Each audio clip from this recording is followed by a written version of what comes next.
Okay. Mga nasa 50 meters na yon. Wow.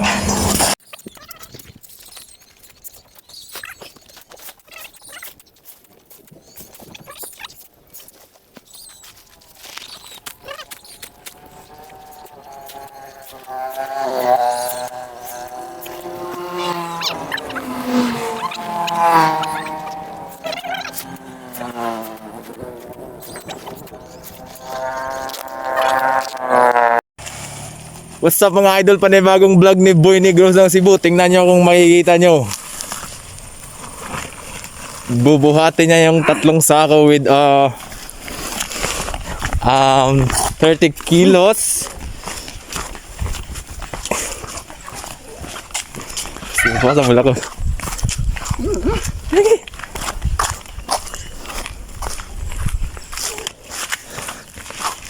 30 kilos bawat isa po.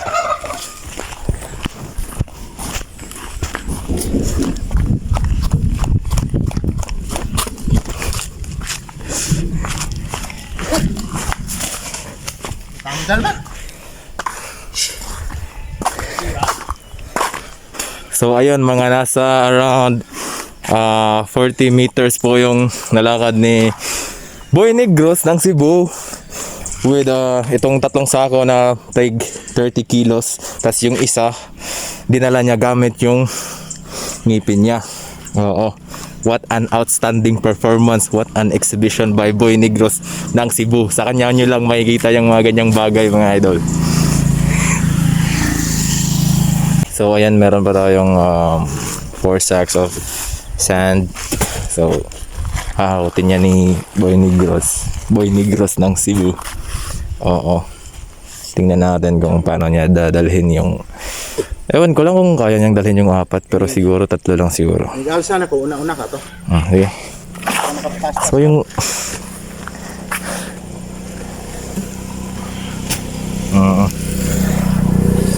So sabi niya dito daw ako sa mas malayo para yan natin. Tagal naman.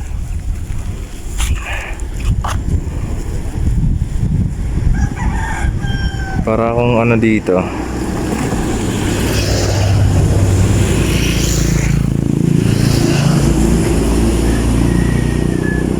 Yan. Yan natin. Kinakagat-kagat na niya, men. Kumakain na ata ng buhay. Buhay na tao eh. Pasang ulak ka sa mukha mo.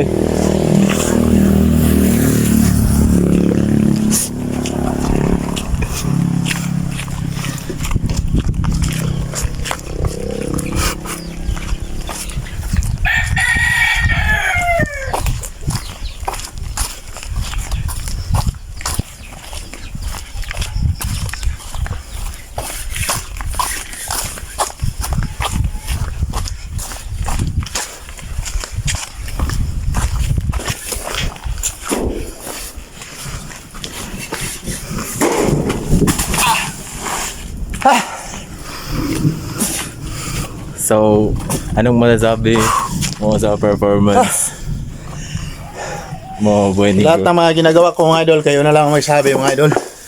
Hindi ko kaysa ginagawa. Ang yung paggawa ko mga idol, 3 kaya ang ginagawa mga idol. Mahirap ang buhay ng tao mga idol. Salamat sa lahat ng mga susuporta sa aking video mga idol. Ito lang masasabi ko sa inyong lahat. So yun nga po, Batang Negros ng Cebu, please like and subscribe. Thank you. Mga idol, ito ang titirahin natin ngayon mga idol. 3 sako na buhangin mga idol. Bawat isa mga idol, tag 30 kilos mga idol. Maglakad tayo ng mga 60 meters. 50 to 60 meters.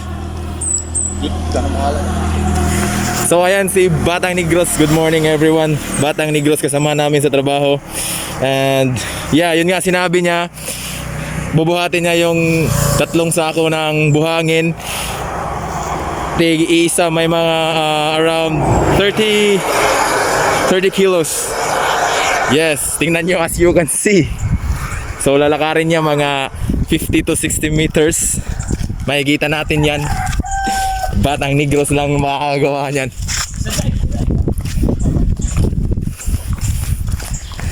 Ayan na po mga idol. Bawat isa niyan mga nasa around 30 kilos.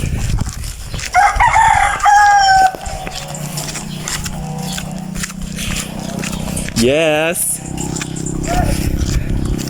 Oh, di ba? Sinong kaya? Tingnan ko lang kung kaya niya yan. Hindi nyo kaya yan. Si Batang Negros lang yung makakagawa niyan mga idol ah. Batang Negros ng Cebu. Isipin nyo yun. Okay. Mga nasa 50 meters na yun. Wow. Grabe, ang galing. Wait lang. Anong pakiramdam na binuhat mo yung 3 sako na? Ang bigat mga idol. Kasi mga idol, pag nandito tayo sa social media, kahit anong makakaya natin, ipapakita natin sa mga sulit supporters natin. Maraming salamat sa inyong lahat. So ayan nga po, Batang Negros, binuhatan yung 3 sako na 30 kilos, around 50 to 60 meters. Wow! Idol! Ay, saglit. Ya, kapag niya, ba, kanang support. Support yung vlog ba, og sa team construction. Oo. At mga idol naman, huwag niyong kalimutan mga idol, may bago kaming page mga idol. Team Construction mga idol. Paki-support mga idol at paki-follow at paki-like at paki-subscribe mga idol sa aming YouTube channel mga idol. Kasi yung mga ginagawa namin dito sa aming trabaho, na-upload namin sa social media para makikita niyo kung anong mga trabaho namin at gaano kami kahirap. Nagsikap kami para pag dumating na araw, kapag mayroon na kaming income mga idol, makatulong kami sa ibang mga taong nangangailangan ng tulong. Yun lang ang masasabi ko sa lahat ng manonood sa aking video at sa lahat ng mga followers na sumusuporta sa akin at mag-share sa aking video.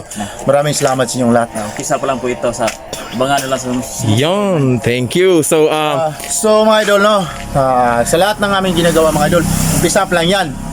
Yung pinapakita namin sa inyo. Nung una ko nga Facebook mga idol, kasi sumikat na yan, pero yan, nahack mga idol kasi hindi ko na iniingatan ang Facebook ko mga idol kasi nagsimula ako ng bago at ngayon hindi pa rin ako na-monetize kasi 800 pa lang ang followers na sa akin mga idol. Ito, may bago akong page na Team Construction. Ito yung ina-upload namin ng video. Maraming salamat sa inyo lahat mga idol. thank you. kilala, hindi man kami.